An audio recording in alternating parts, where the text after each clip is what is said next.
bueno, el Señor nos da la posibilidad de, a pesar de las circunstancias por las que estamos pasando, pues podernos ver, aunque sea por estos medios, ¿vale? Así que aprovechémonos de eso, porque imaginaos esto hace pues 30 años, ¿cómo estaríamos? Estaríamos desesperados completamente. Lo que es la Iglesia del Señor, yo creo que estaríamos desesperados de no poder ni vernos, siquiera así, y poder tener nuestras reuniones como estamos teniendo, ya sea a la distancia, pero bueno, la estamos teniendo al fin y al cabo.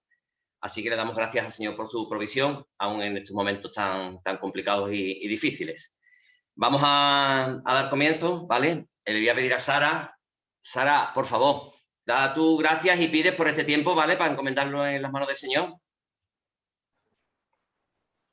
Gracias, Señor y Padre, por este día que nos regala. Gracias porque, a pesar de todo lo que ocurre fuera y del coronavirus y de todo, Señor, nosotros estamos tranquilos y confiados en ti. Sabemos que tú nos amas y que nos bendices cada día, Señor. Gracias por la oportunidad que tenemos de reunirnos, incluso a través de un ordenador o de los móviles. Y te pido que tú bendigas este tiempo, que podamos darte lo mejor de nosotros, Señor, que estemos atentos a lo que tú tienes para decirnos hoy y que te muevas entre nosotros, Padre. Gracias por todo en el nombre de Dios Jesús. Amén. Amén. Bueno, como introducción, si yo os pronuncio la palabra confinamiento, pues seguramente pensaremos que esto es una palabra nueva, que es una palabra reciente, inventada o traída a nuestro vocabulario por la situación que estamos ocurriendo, por lo que estamos pasando o lo que está ocurriendo. De hecho, creo que ha sido, si no me equivoco, ha sido elegida una de las palabras, digamos, más pronunciadas durante el año 2020. Y bueno, no podía ser de otra manera, lógicamente. Y uno podría pensar si en la palabra de Dios aparece la palabra confinamiento. Porque la palabra confinamiento, como ella misma describe, lo que quiere decir es confinarte a algún sitio o a determinada situación y lógicamente eso conlleva pues una serie de pérdidas, como puede ser la libertad de movimientos o la libertad de horarios o una serie de cosas como nos está pasando, ¿no? La Biblia ya habla de confinamientos. En otro modo, realmente mucho más grave, mucho más importante el que habla la palabra de Dios, porque el confinamiento que nosotros estamos sufriendo ahora mismo es limitado en el sentido de que, bueno, de alguna manera podemos seguir haciendo diversas actividades, ¿no? Pero el que habla la Biblia dice que es un confinamiento permanente hasta que no suceda algo concreto. Es verdad que nosotros estamos esperando la vacuna para que definitivamente se pueda acabar con este confinamiento. Nos dicen que la vacuna será el remedio, la solución para que ya no estemos más tiempo confinados, ¿no? Y podamos recuperar nuestra libertad. La palabra de Dios también habla de ese confinamiento y habla también de una solución para ese confinamiento. Y fijaos que dice Gálatas capítulo 3, a partir del versículo 19, entonces, ¿para qué sirve la ley? Fue añadida a causa de las transgresiones, hasta que viniese la simiente a quien fue hecha la promesa, y fue ordenada por medio de ángeles en medio de un mediador. Y el mediador no lo es de uno solo, pero Dios es uno. Luego, ¿la ley es contraria a las promesas de Dios? En ninguna manera, porque si la ley dada pudiera vivificar o dar vida, la justicia fuera verdaderamente por la ley. Mas la Escritura lo encerró todo bajo pecado, para que la promesa que es por la fe en Jesucristo fuese dada a los creyentes. Pero antes que viniese la fe, estábamos confinados bajo la ley, encerrados para aquella fe que iba a ser revelada. Curioso, ¿verdad? Qué palabras más, ¿cómo se diría, no? Más actuales para nuestro vocabulario ahora mismo, para la situación que estamos viviendo. Confinados y encerrados. Es curioso que la palabra de Dios use precisamente esas palabras que tanto nos están de alguna manera mortificando a la humanidad en estos momentos. Pero sin embargo dice aquí que de manera que la ley, versículo 24, ha sido nuestro ayo quiere decir nuestra nodriza, nuestro cuidador, o de alguna forma quien nos ha guardado durante este tiempo para llevarnos a Cristo, a fin de que fuésemos justificados por la fe. Pero venida la fe, ya no estamos bajo ayo. pues todos sois hijos de Dios por la fe en Cristo Jesús, porque todos los que habéis sido bautizados en Cristo, de Cristo estáis revestidos. Salto de ahí al 1 del 4, pero también digo, entre tanto que el heredero es niño, en nada difiere del esclavo, aunque es señor de todo, sino que está bajo tutores y curadores hasta el tiempo señalado por el Padre. Así también nosotros, cuando éramos niños, estábamos en esclavitud bajo los rudimentos del mundo, bajo las normas del mundo. Pero cuando vino el cumplimiento del tiempo, Dios envió a su Hijo, nacido de mujer y nacido bajo la ley, para que redimiese a los que estaban bajo la ley, a fin de que recibiésemos la adopción de hijos. Y por cuanto sois hijos, Dios envió a vuestros corazones el espíritu de su Hijo, el cual clama, Abba, Padre. Así que ya no eres esclavo, sino hijo, y si hijo, también heredero de Dios por medio de Cristo.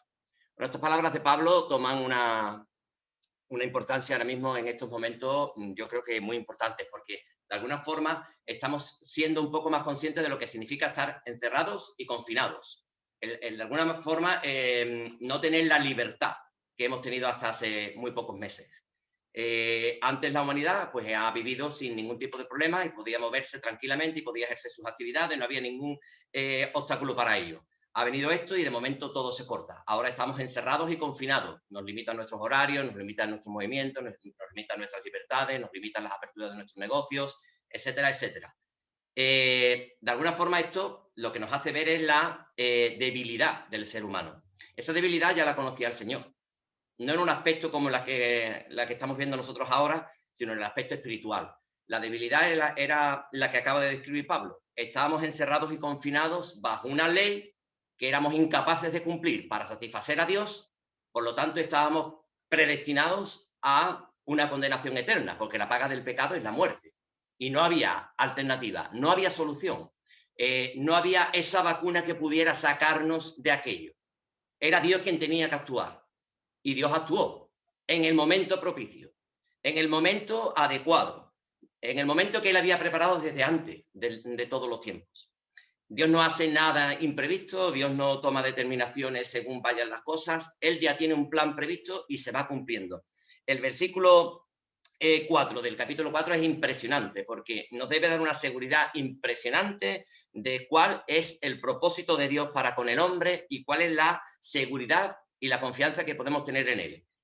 Pero cuando vino el cumplimiento del tiempo, Dios envió a su Hijo. En otros textos se dice, pero cuando el tiempo fue cumplido o cuando llegó la plenitud del tiempo, lo que quiere decir Pablo aquí es que ese tiempo no es que Dios, permitidme que hable así para que nos entendamos, Dios no se despertó un día y dijo, vale, pues entonces, ahora va a ser, se acerca, ahora va a ser cuando mandaré a mi Hijo Jesucristo. No, no, no, ya estaba todo preparado, estaba todo previsto. Dios sabía perfectamente cuál sería ese día. Y cuando llegó ese día, ni antes ni después, ni un día ni antes ni un día después, Cristo se hizo hombre y nació para salvación del ser humano. Esto es impresionante, ¿verdad? Porque esto quiere decir que Dios no va dando pasos dependiendo de cómo vayamos nosotros. Dios no depende de nuestra actitud, de tu actitud y de la mía para Él llevar a cabo su propósito. Él va a llevar a cabo su propósito sí o sí, sin ningún género de dudas. Entonces, quería compartir esto porque me llamó mucho la atención que se hablara aquí precisamente de enterrados y confinados para, de alguna forma, traerlo a esta situación en la que estamos, porque es verdad que nosotros hoy ya aquí, los que estamos ahora mismo en esta reunión, Cristo ha tocado nuestro corazón, ciertamente que sí, y ya tenemos la esperanza puesta en Jesucristo y ya no hay quien nos robe esa esperanza. Pero puede ser que no en un aspecto ya espiritual de salvación, sino en un aspecto espiritual de vida, de seguir adelante, esta situación esté de alguna manera desbordándonos en ciertos momentos. Dios tiene control de esta situación. Estamos diciéndolo una y otra vez cada vez que nos vemos, pero es que estos textos demuestran que Dios tiene el control de todo, absolutamente todo. Mirad, nosotros no sabíamos que, no recuerdo si fue el 11 de marzo, o el 12 de marzo, o el 13 de marzo, o algo así del 2020, España iba a ser confinada. ¿Vosotros pensáis por un momento que Dios no sabía que España iba a ser confinada? Estoy poniendo España porque es nuestro país. ¿Pensáis que a Dios le sorprendió? Evidentemente que no. Dios tiene el control de todo eso. Así que dejo este texto como introducción para poder honrar a ese Dios que hemos conocido, que es un Dios que tiene el control de todo, que es soberano sobre todas las cosas y que su plan se va a llevar a cabo. Y sus promesas, como él dice en su palabra, son sí y amén. No dependen absolutamente de nada ni de nadie. Son sí y amén. Que el Señor bendiga este tiempo y nos ayude para honrar y glorificar a aquel que ha salvado nuestras vidas, que es Jesucristo. ¿Vale? Vamos a darle paso entonces al grupo de alabanza para que ellos tomen, en este caso le toca a la casa de Arner y Cecilia, para que tomen ya este tiempo para ellos, ¿vale?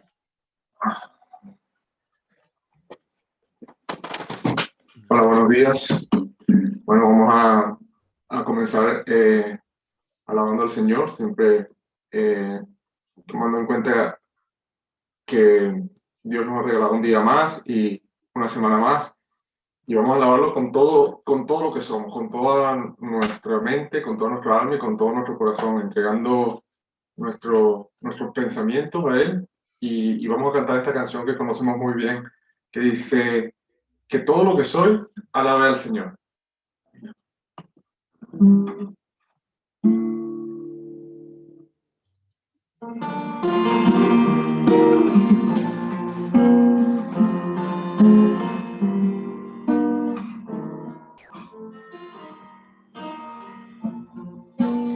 Todo lo que soy, alabe al Señor con todo mi corazón.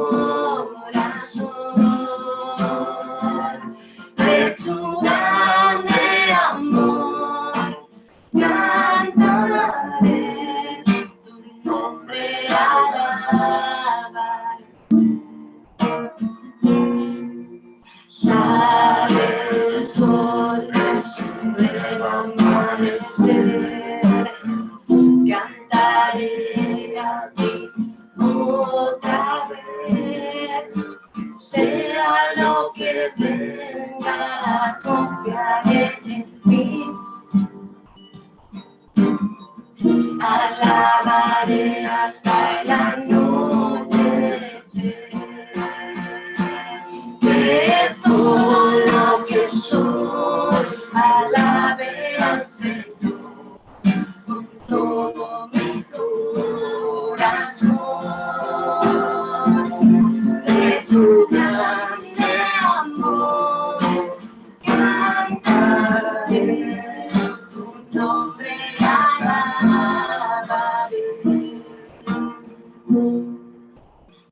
Tu amor es fiel y tú eres paciente, y bondadoso es tu corazón. Por todo lo que has hecho, yo sigo cantando. 10,000 razones para alabar. De todo lo que soy, alabe al Señor con todo mi corazón. De tu grande amor cantaré, tu nombre alabaré. Y en ese día, cuando ya no tenga fuerzas y se acerque tu gloria, mi alma cantará de tu amor sin final. 10,000 años para siempre más. De todo lo que soy, alabe al Señor, todo mi corazón. De tu grande amor cantaré, tu nombre alabaré.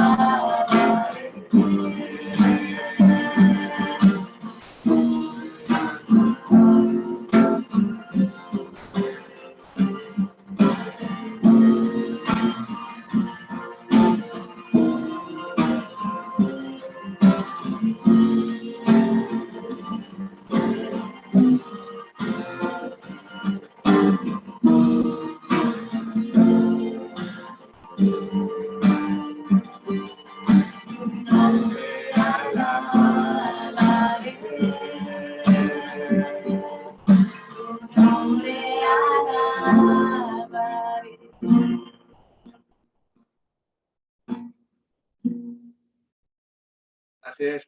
Bueno, el Señor nos regala otro día más. Es una de su misericordia tener este precioso día, esta preciosa semana que hemos pasado. Y todos los días que Dios nos regala, tenemos que agradecerlo y alabar al Señor por eso. Y también saber que cada día que Dios nos regala es un nuevo reto que tenemos que enfrentar y es un nuevo camino que tenemos que recorrer. Hoy tendremos nuevos caminos, esta semana tendremos nuevos caminos y el Señor siempre nos presenta desafíos que tenemos que enfrentar, pero Él nos da siempre su ayuda y nos brinda su mano para atravesar cada camino, cada dificultad que tenemos que superar. El Señor nos llama muchas veces a caminar por las aguas, a hacer cosas, a enfrentar situaciones que parecieran difíciles de enfrentar en medio de estas circunstancias, en medio de esta incertidumbre. El Señor nos dice que caminemos por las aguas, así como le dijo a Pedro en el mar, que caminen, algo que parece imposible, pero con la fe es posible. Y hay una canción que esta no la hemos cantado aún, pero quizás algunos la hayan conocido, que dice que tu voz me llama a caminar sobre las aguas, donde mis pies no pueden andar.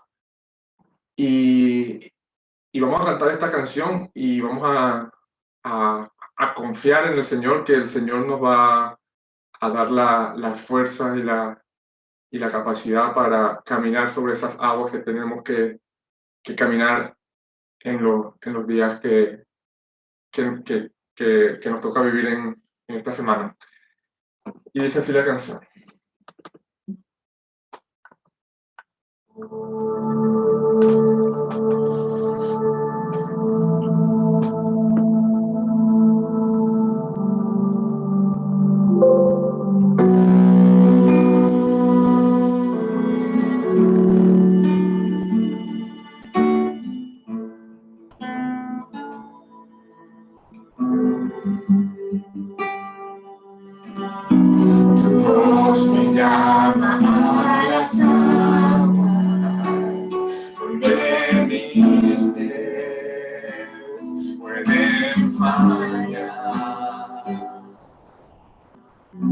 Ahí te encuentro en el desierto, caminaré sobre el mar. A tu nombre clamaré, en ti mis ojos fijaré. Tempestad descansaré en tu poder, pues tuyo soy hasta el final.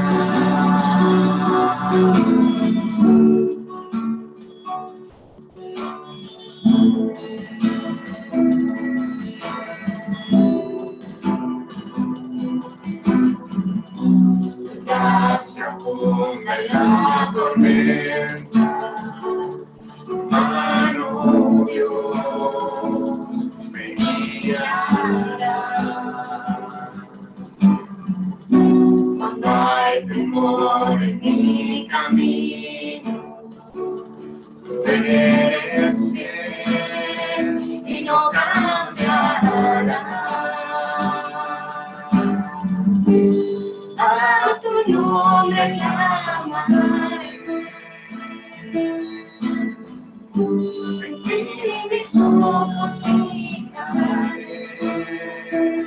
En tempestad descansaré en tu poder, pues tuyo soy hasta el final.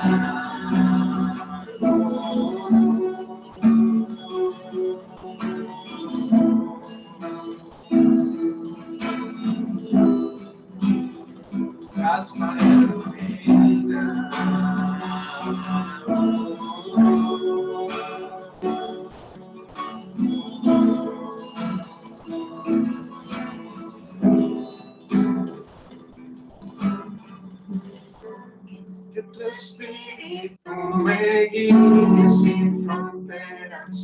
más allá de las barreras, a donde tú me llames. Tú me llevas más allá de lo soñado, donde puedo estar confiado al estar en tu presencia. Tu espíritu me guía sin fronteras, más allá de las barreras, a donde tú me llames. Tú me llevas más allá de los soñado, donde puedo estar confiado al estar en tu presencia. Y tu espíritu me guía sin fronteras, más allá de las barreras, a donde me llames. Tú me llevas más allá de los soñados, donde puedo estar confiado al estar en tu presencia. Tu nombre clamaré, de mis ojos fijaré, descansaré en tu poder, tuyos estaré.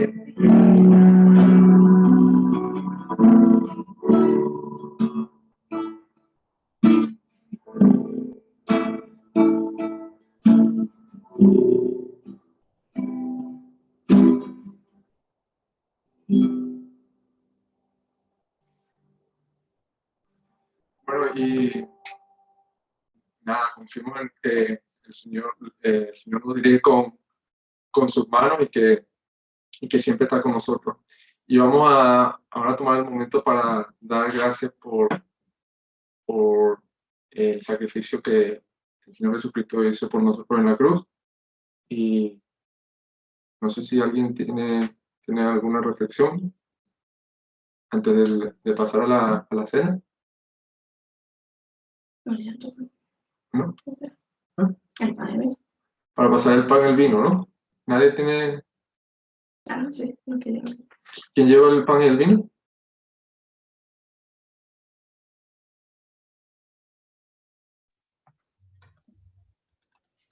Lola y Juan José, o Juan José y Lola. Bueno, hoy me toca a mí dar el pan y cuando estaba preparando el mensaje, pues es verdad que hacía tiempo que no leía un clásico y quise leerlo y releerlo, y aunque sean versículos muy compartidos, que está en Primera de Corintios, número 11, del 23 al 26, vamos a leer, que son muy clásicos. Es verdad que la palabra siempre te habla, ¿no? Y en una circunstancia te puede hablar, se puede mostrar el Señor de una manera y te puede guiar de una manera, y en otros tiempos pues los mismos versículos pues te sirven para otra, aunque tienen un mismo significado, aunque es un lugar de la historia permanente de la que leemos, ¿no? Pero sí que a nuestro corazón y a las circunstancias en el tiempo que vivimos, pues como todos sabemos, la palabra es atemporal y para eso está, ¿no? Para ser aplicada en toda fecha, ¿no? Y dice el versículo 23, porque yo recibí del Señor lo que también os he enseñado, que el Señor Jesús, la noche que fue entregado, tomó pan, y habiendo dado gracia, lo partió y dijo, tomad, comed, esto es mi cuerpo, que por vosotros es partido, haced esto en memoria de mí. Asimismo, tomó también la copa después de haber cenado, diciendo, esta copa es el nuevo pacto en mi sangre, haced esto en todas las veces que la bebiereis, en memoria de mí. Así pues, todas las veces que comiereis este pan y bebiereis esta copa, la muerte del Señor anunciáis hasta que Él venga. Y hasta aquí. Como habéis dicho, pues, bueno, dice en dos versículos, termina diciendo en memoria de mí, ¿no? Dice que nos acordamos aquí, ¿no? Y como ha dicho nuestro hermano Arne, que vamos a recordar el sacrificio que el Señor hizo, ¿no? Evidentemente, en memoria de Él lo hacemos y hacemos, tomamos el pan sabiendo que es el cuerpo y tomamos el vino sabiendo que representa su sangre. Pero lo hacemos en memoria recordando lo que Él hizo, ¿no? Recordando de ese sacrificio. ¿Y dónde nos tiene que llevar el tomar y el pan y el vino? Pues muy importante. Yo siempre voy a defender este momento porque aquí es donde empieza todo, ¿verdad? Es donde empieza toda nuestra aventura, como hijos de Dios, bueno, pues lo que nos identifica como cristianos y como hermanos y como familia, ¿no? Y por eso me encanta este momento, sinceramente, que es uno de mis momentos preferidos. Cuando dice en memoria de mí, pues nos acordamos del sacrificio y todo lo que significa, por supuesto. Ese sacrificio que hizo, ese dolor que pasó, cómo lo crucificaron.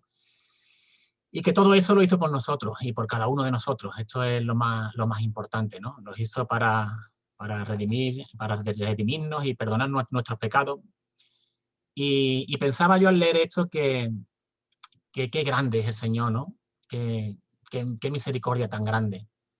Porque Él lo hizo en aquel tiempo, hace ya 2000 años, porque se estaba viviendo, bueno, pues una época muy convulsa, ¿no? Donde había miles de dioses y de idolatría y había corrupción, como puede haber ahora, ¿no? Y nos quiso dar una oportunidad de conocerlos y de reconocer de Él pagar nuestros pecados, ¿no? Pero es que hoy es igual, exactamente igual. Y hoy, quizás más que nunca, y viviendo en este tiempo que estamos viviendo, ¿no? Y que todo se enfoca y todo lo que vivimos y todo lo que sentimos y todo lo que trabajamos, ahora mismo es imposible separarlo con la situación que estamos viviendo, ¿no?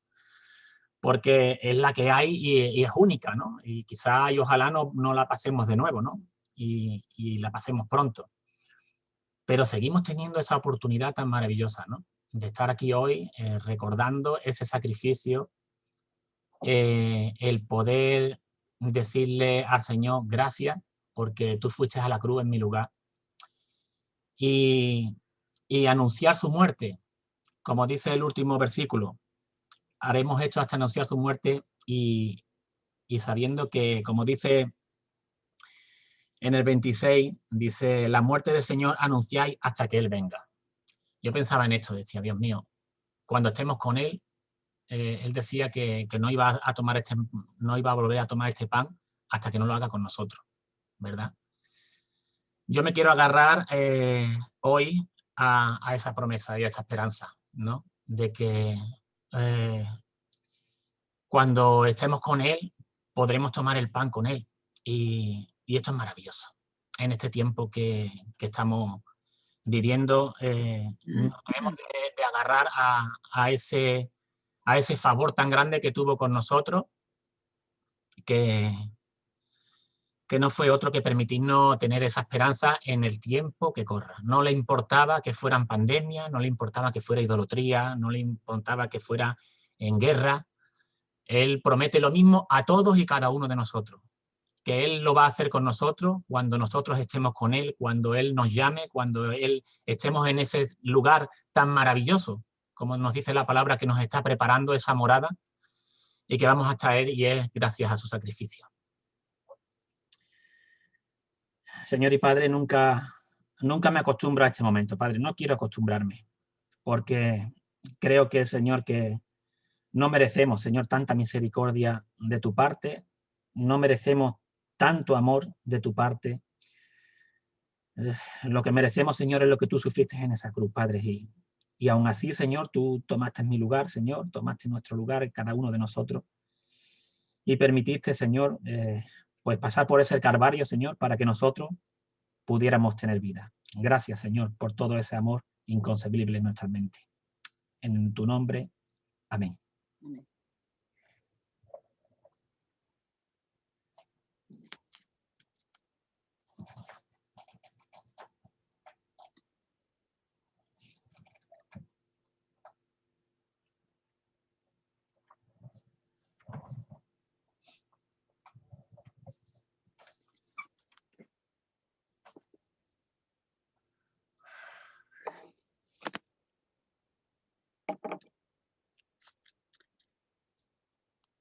Bueno, hermanos, pues pensando en, bueno, en lo que tenemos delante, ¿no? En las palabras que estaba, que ha compartido con nosotros Juanjo, y viendo pues lo que significan estos símbolos. Pensaba en en el pasaje que leía Juanjo, tan usado en este momento, ¿no? Pero tan significativo, tan apropiado, cuando dice que este es su cuerpo partido y es su sangre derramada. Y pensaba y recordaba, y cada vez que vengo delante del Señor, y más en estos momentos, ¿no? Pienso que su cuerpo fue partido y su sangre fue derramada, pero no tenía por qué haberlo hecho. Él no tenía que pagar nada. Él es santo y él es inocente y no tenía por qué haber hecho eso. Y pienso que allí, o sea, que quien tenía que haber estado allí era yo. Y mi cuerpo ser roto y mi sangre ser derramada, no la suya. Pero siempre me produce este revoltijo de sentimientos, ¿no? Por llamarlo de alguna manera, el hecho de mirar el pan y mirar el vino, mirar la obra que el Señor ha hecho, ¿no? Un profundo dolor por lo que mi Señor tuvo que pasar a causa de lo que yo soy, de lo que somos, y un profundo agradecimiento y una profunda alabanza en mi corazón y un profundo gozo de saber lo que soy ahora, de saber dónde me ha puesto, de saber lo que soy para Dios, y de saber, como nos compartía Juanjo, mi futuro, de saber que este pan y este vino lo tomamos cada semana, como Él nos dijo que hiciésemos, recordando su muerte, recordando pues su obra, ¿no? Pero que este pan y este vino lo vamos a tomar con Él, y eso es una esperanza bendita que tenemos en nuestros corazones y que Él es el que nos da la seguridad. Me gustaría leeros un versículo y después haría una oración. Un versículo que hoy me traía el Señor a la mente, y que es lo que tiene mi corazón, ¿no? Lo que quiero expresarle, y me uno aquí al evangelista Juan, y en Apocalipsis pues le da esta alabanza al Señor Jesucristo, y yo me quiero unir a Él y darle esta alabanza también. Dice: al que nos amó y nos lavó de nuestro pecado con su sangre, y nos hizo reyes y sacerdotes para Dios su Padre.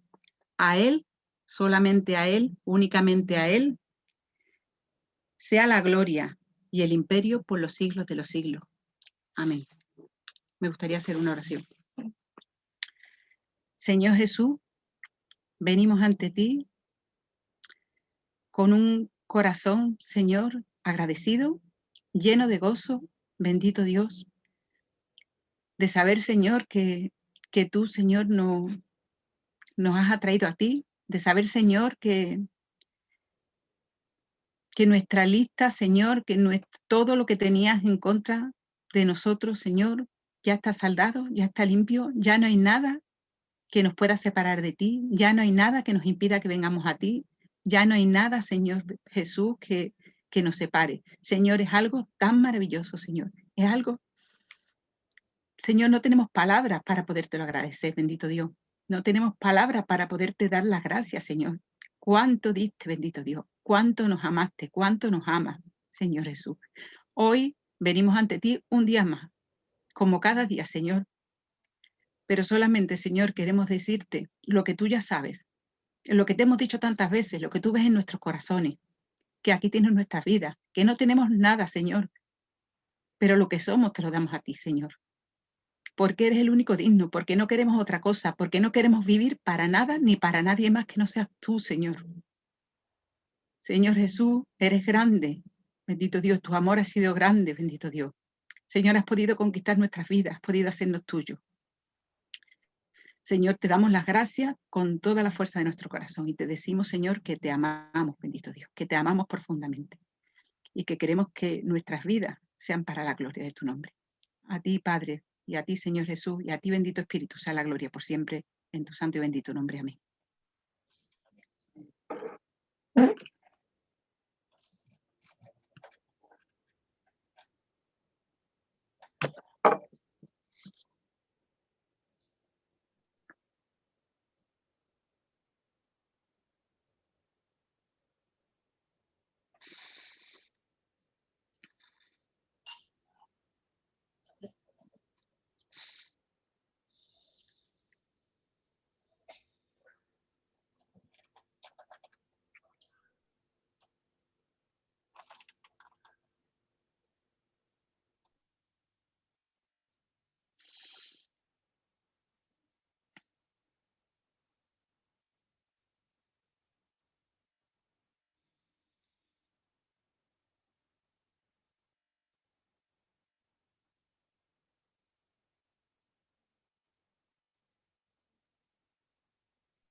Muy bien, pues vamos entonces a pasar a la palabra. En este caso es Ismael quien tiene esa responsabilidad. Vamos a darle un momentito que lo veamos ahí, que se está conectando arriba. Vale, ya está aquí. Y vamos a orar por él y vamos a orar por nosotros mismos también, ¿vale? Señor y Padre que estás en los cielos, te damos gracias por tu palabra. Gracias porque tu palabra es luz a nuestro camino, Señor, es lámpara a nuestros pies, Dios. Y queremos, oh Dios, que en este caso tú uses a Ismael como instrumento en tus manos para que lo que él haya recibido de parte de tu Espíritu Santo, Señor, él pueda compartirlo, Señor, con nosotros y edificarnos mutuamente, Padre. Quita de él todo lo que pueda estorbar, Señor. Te damos gracias por él también, por su dedicación, por su entrega, Señor, y porque él está en tus manos, Señor, para que tú lo uses conforme tú quieras. Así que desde este momento pedimos, Señor, que la boca de Ismael sea la boca tuya. En el nombre de Jesús. Amén.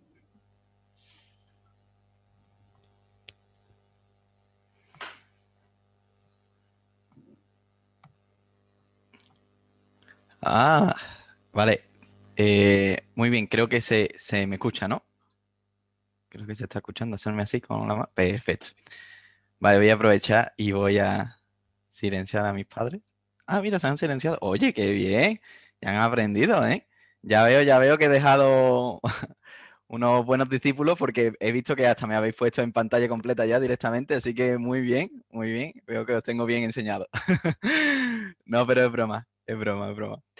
Bueno, muchas gracias por la oración y bueno, muchas gracias por todo esto, porque en realidad es toda una oportunidad el poder hablar y la verdad es que estoy muy agradecido, pero como se ha dicho, la verdad es que, bueno, estamos aquí para ser instrumentos útiles y aunque somos instrumentos rotos, Dios puede hacer una música maravillosa, la verdad.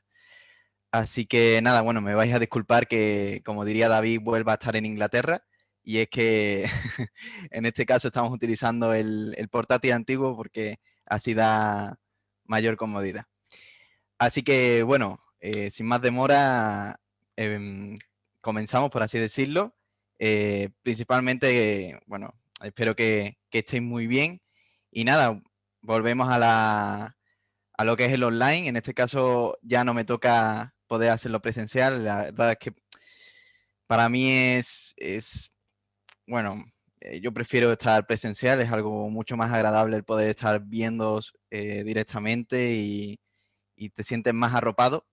Pero bueno, Dios igualmente nos da esta posibilidad de hacerlo online, así que estamos muy agradecidos. Nada, en realidad tengo algo que creo, bueno, no estoy seguro cuánto va a durar, pero creo que va a ser más bien cortito porque son un par de reflexiones.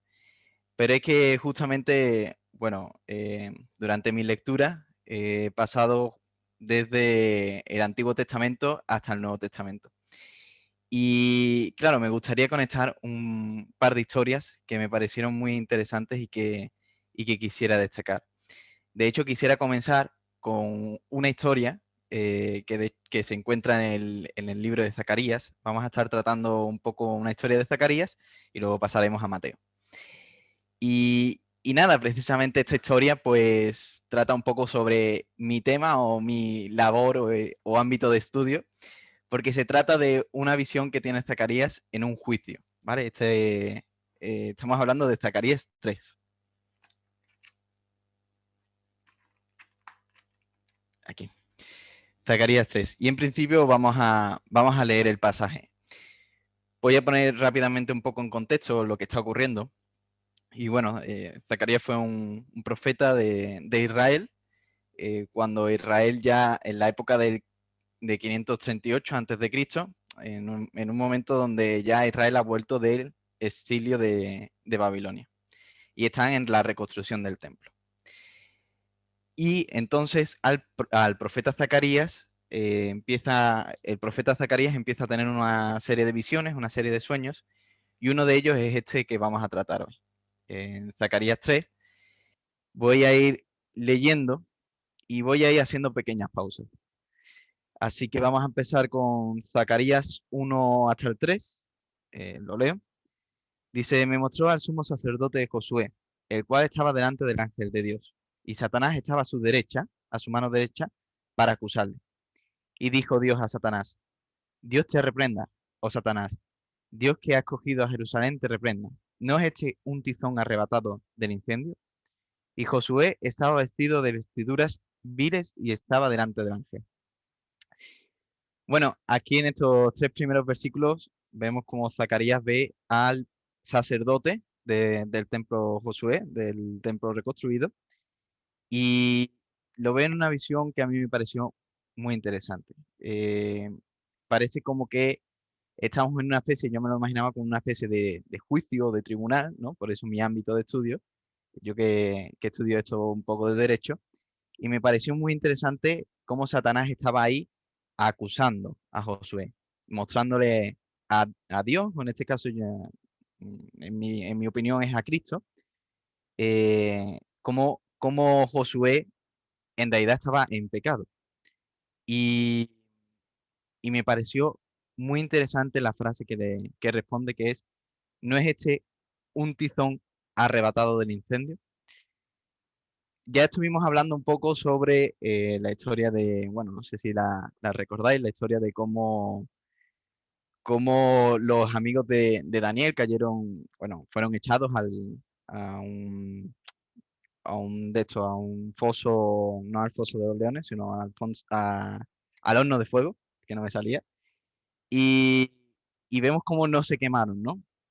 Y en este caso, en realidad, eh, por así decirlo, nosotros también hay un paralelismo con nosotros en cuanto a que estamos en un mundo donde por desgracia las cosas no van bien y de hecho, bueno, pues estábamos en pecado antes de conocer a Cristo.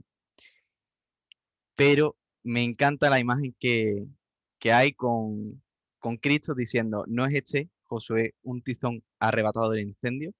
Y al igual que el ángel protegió a los amigos de Daniel allí en el horno de fuego, a nosotros nos protegió y nos libró de lo que iba a ser el juicio final, ¿no? De lo que es el castigo, de lo que era el infierno o el incendio. Vemos cómo dice que Josué estaba con vestiduras viles y estaba delante del ángel. Vamos a leer los versículos 4 y 5. Dice, y habló el ángel y mandó a los que estaban delante de él diciendo, quitarles esas vestiduras viles. Y él le dijo, mira que he quitado de ti tu pecado y te he hecho vestir de ropas de gala. Después dijo, pongan mitra limpia sobre su cabeza. Y pusieron una mitra limpia sobre su cabeza y le vistieron las ropas.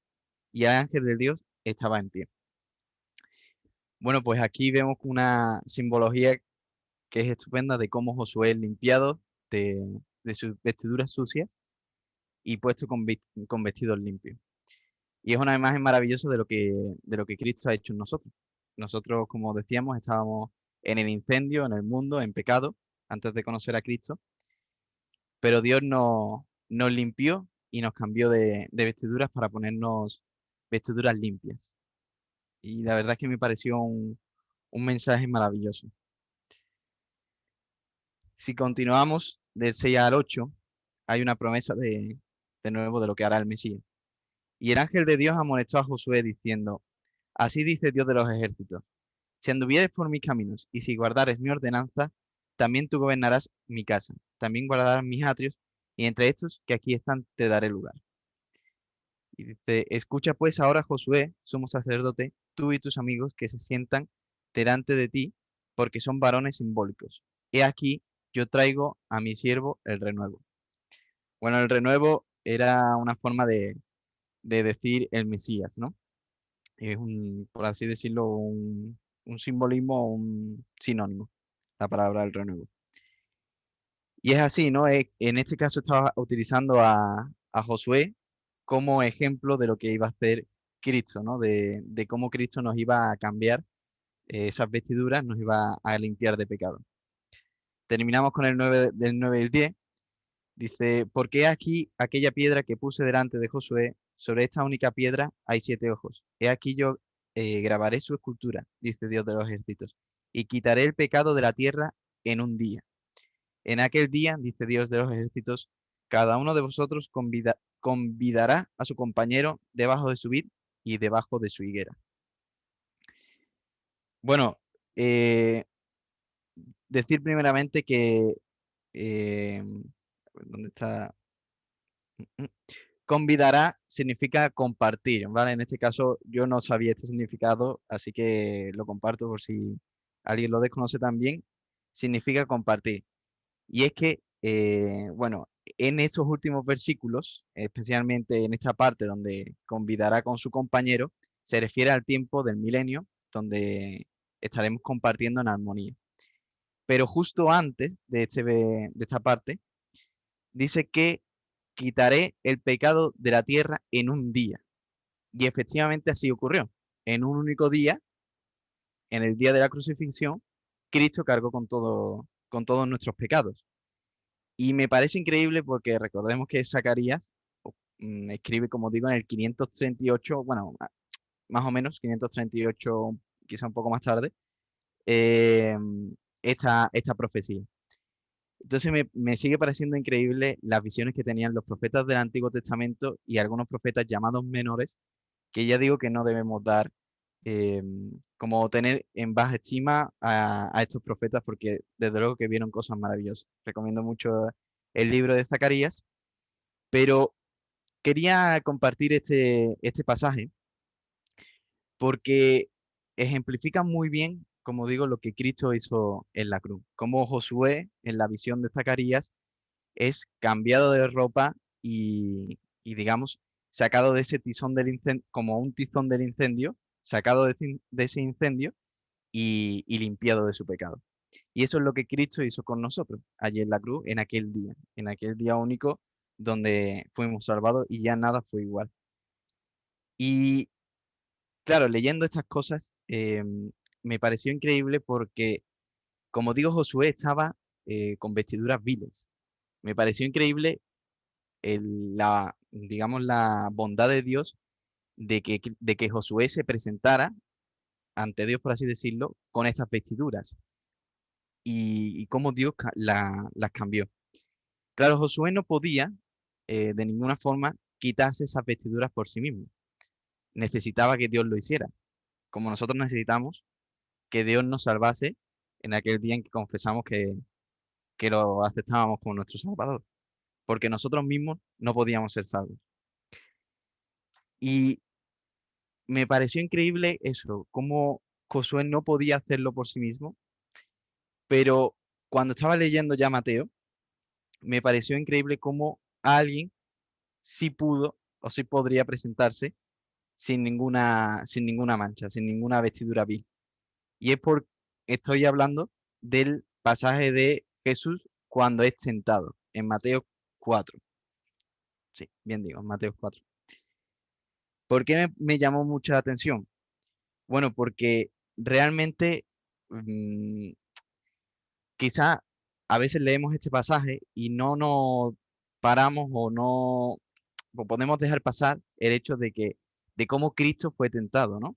Bueno, es un pasaje muy conocido y a lo mejor a veces como que lo dejamos pasar. Y me parece increíble cómo Jesús permaneció firme y no pecó. Y resistió la tentación cuando pudo perfectamente decirle desde el principio a Satanás, "Mm, márchate". Y sin embargo no lo hizo así. Entonces quería leer este pasaje y hacer algunas reflexiones con él. Voy a leerlo entero y luego iré parando en algunos versículos. Dice, leemos del 1 al 11. Entonces Jesús fue llevado por el Espíritu al desierto para ser tentado por el diablo. Y después de haber ayunado 40 días y 40 noches, tuvo hambre. Y vino a él el tentador y le dijo, si eres hijo de Dios, di que estas piedras se conviertan en pan. Él respondió y dijo, escrito está, no solo de pan vivirá el hombre, sino de toda palabra que sale de la boca de Dios. Entonces el diablo le llevó a la santa ciudad y le puso sobre el pináculo del templo. Y le dijo, si eres hijo de Dios, échate abajo porque escrito está. A sus ángeles mandará acerca de ti, y en sus manos te sostendrán, para que no tropieces con tu pie en piedra. Jesús le dijo, escrito está también, no tentarás al Señor tu Dios. Otra vez le llevó el diablo a un monte muy alto y le mostró todos los reinos del mundo y la gloria de ellos. Y le dijo, todo esto te daré si postrado me adorares. Entonces Jesús le dijo, vete Satanás, porque escrito está, al Señor tu Dios adorarás y a él solo servirás. Y el diablo entonces le dejó y aquí vinieron ángeles y le servían. Bueno, como digo, voy a ir haciendo ciertas reflexiones en cuanto a estos versículos, porque, como digo, me parece muy llamativo cómo Cristo actuó en la tentación que vivió. Dice en los primeros versículos que él fue llevado al desierto para pasar 40 días y 40 noches, lo cual recuerda un poco a lo que vivió Moisés allí en el desierto en aquellos 40 años. Y es que en realidad Jesús vino representando a Moisés también, porque en él se cumplía la ley de Moisés. De hecho, quiero destacar que durante esos 40 días y 40 noches, cuando ya después de estos días se dice que tuvo hambre, está bien especificar que es aquella hambre que de hecho es ya de riesgo de morir. Ese padecimiento se supone que más o menos esos son los días para que una persona que no ha comido ni bebido empiece a tener síntomas de que puede fallecer. Así que ante esta situación, en mitad del desierto, Jesús, que estaba literalmente, por así decirlo, muerto de hambre, fue tentado. Y vemos cómo permaneció firme. En los versículos 3 y 4 me llama mucha atención cómo el diablo, en las tres pruebas que pone o que podemos leer aquí, va usando como medias verdades. Dice, vino a él el tentador y le dijo, si eres hijo de Dios, di que estas piedras se conviertan en pan. Ciertamente, como sabemos, Cristo tenía este poder para convertir las piedras en pan. Pero claro, esto sería cumplir con sus propios deseos. Cristo sabía que tenía que pasar esta tentación.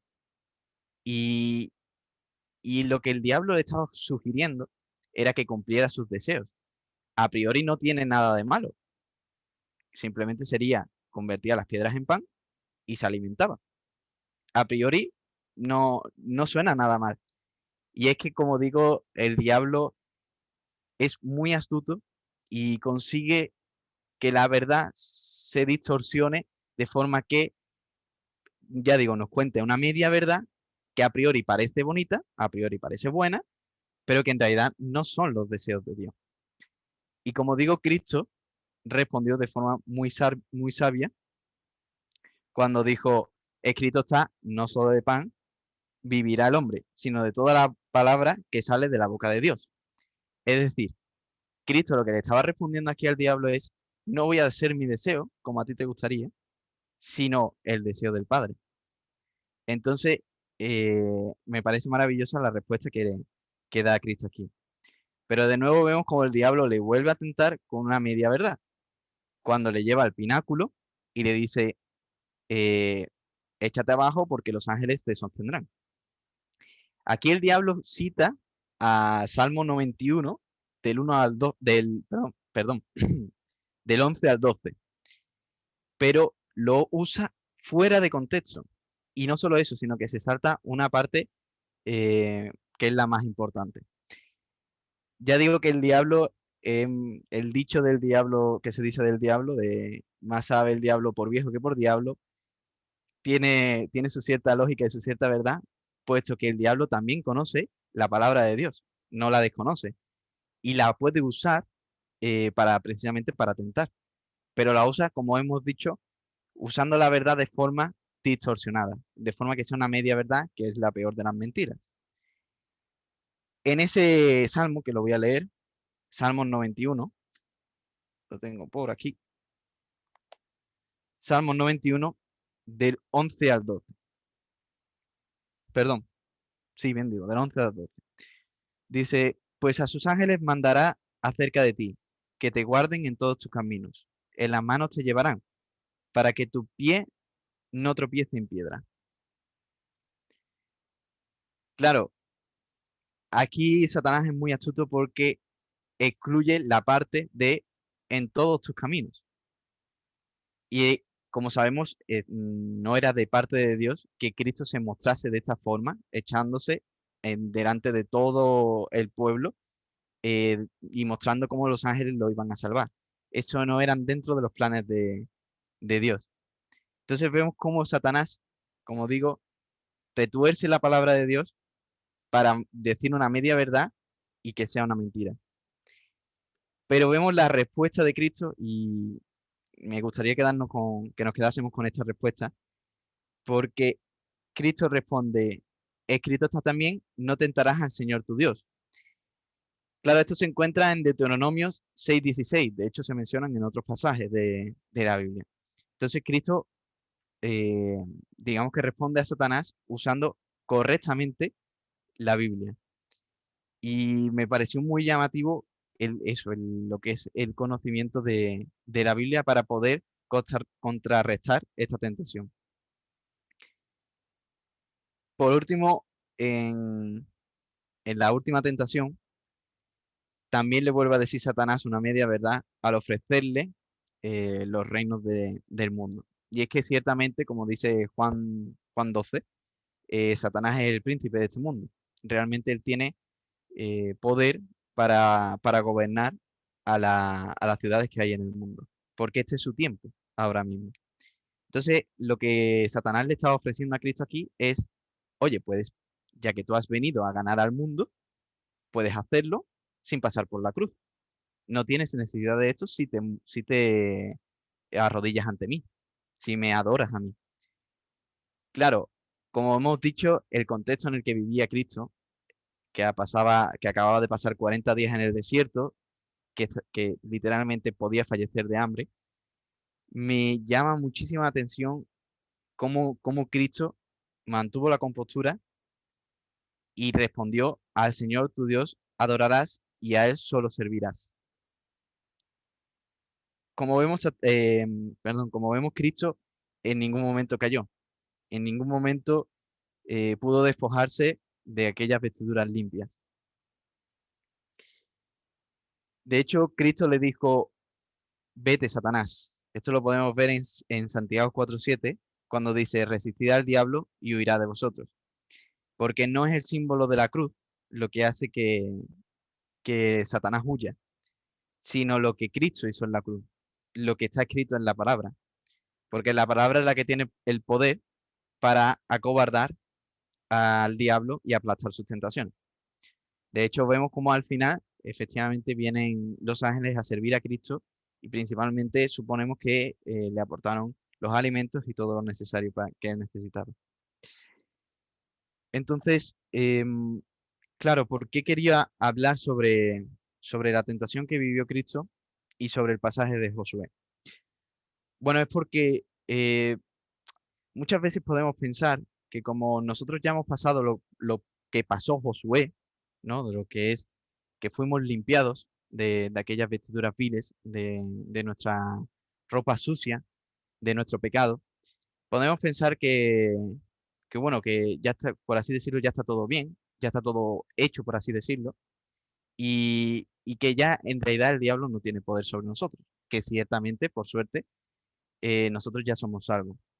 Pero es cierto que nosotros podemos estar expuestos a la tentación, como Cristo estuvo expuesto a la tentación.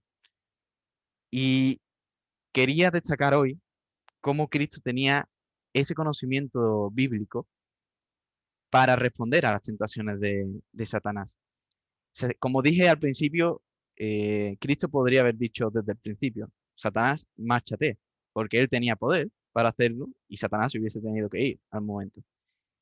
Pero él decidió resistir las tentaciones del enemigo para que nosotros pudiésemos tomar ejemplo de cómo él resistió al enemigo. Y como digo, él lo hizo sabiendo las mentiras del diablo, digamos, entendiendo las medias verdades que él estaba diciendo a través de la palabra y contrarrestándolas con la palabra.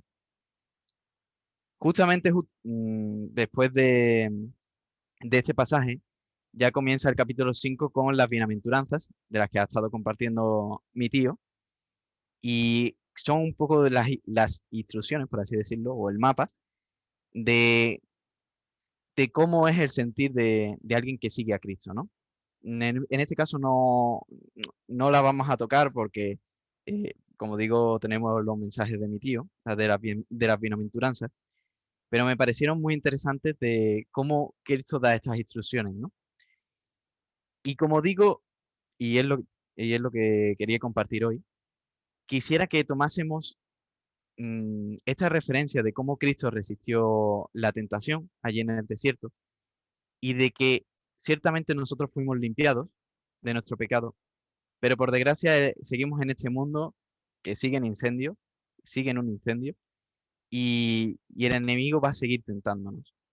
Entonces, para poder resistir a esta tentación, tenemos que imitar a Cristo y conocer la palabra para poder contrarrestar esas medias verdades del enemigo, de Satanás, y poder así vencer, como también hizo Cristo. Pero igualmente,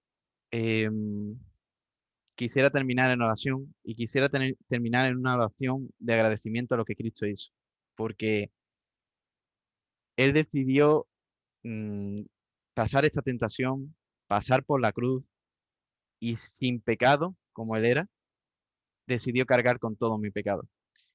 Y la verdad es que estoy muy agradecido de que, al igual que como hizo con Josué, Él limpiara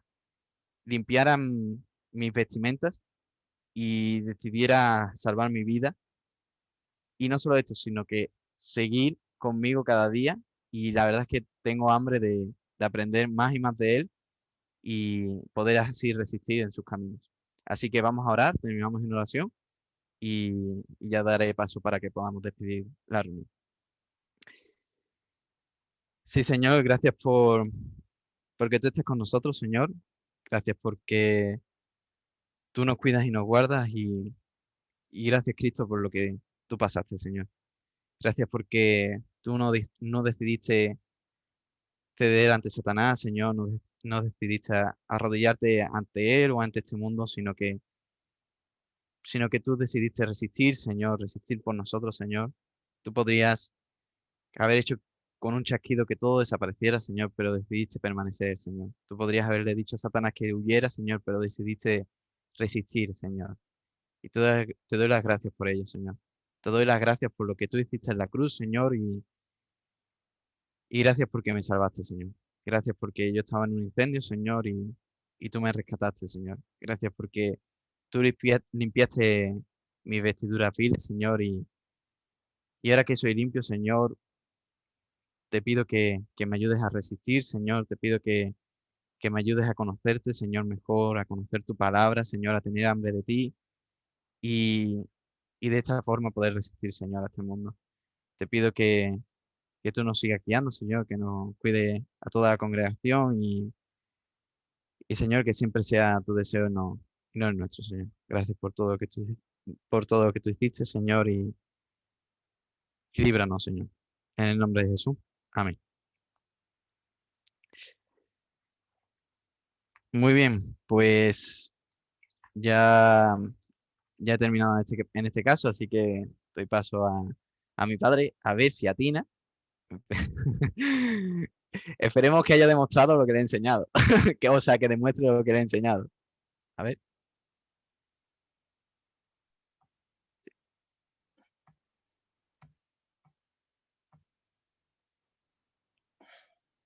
¿Se escucha ya? No se escucha. No, A mí, bueno, gracias, Ismael. Te vamos a dejar a ti en la pantalla principal, ¿vale? Y nada, le damos gracias al Señor por su palabra y esperamos que el Señor pueda verdaderamente mostrarse en nuestras vidas para andar como Él anduvo, como dijo Pedro, seguir sus pisadas y andar como Él anduvo.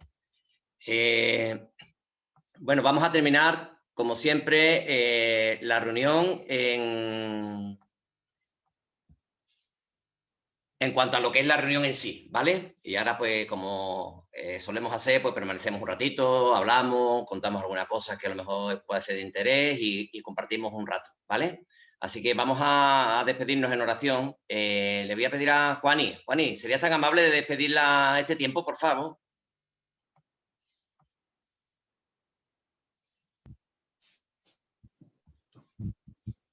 Gracias te doy, Señor y Padre eterno, por este tiempo que hemos estado aquí reunidos ante tu presencia. Gracias, Señor, por todas las bendiciones que nos has dado, por tu palabra, Señor, que en verdad ha sido de edificación para todos nosotros. Ayúdanos, Señor, a retenerla, a recordarla, a ponerla por obra, Señor, para que tú seas glorificado siempre.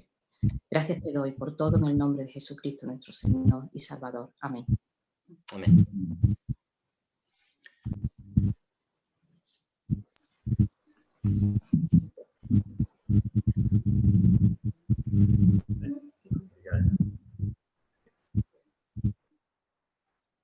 Bueno, quien tenga que ir retirándose de la reunión, ya sabéis que no tiene el menor problema en hacerlo, ¿vale? Comprendemos que hay compromisos familiares y demás y no hay ningún problema por hacerlo. Los que queramos permanecer un ratito, pues permanecemos un ratito y podemos charlar y demás, ¿de acuerdo?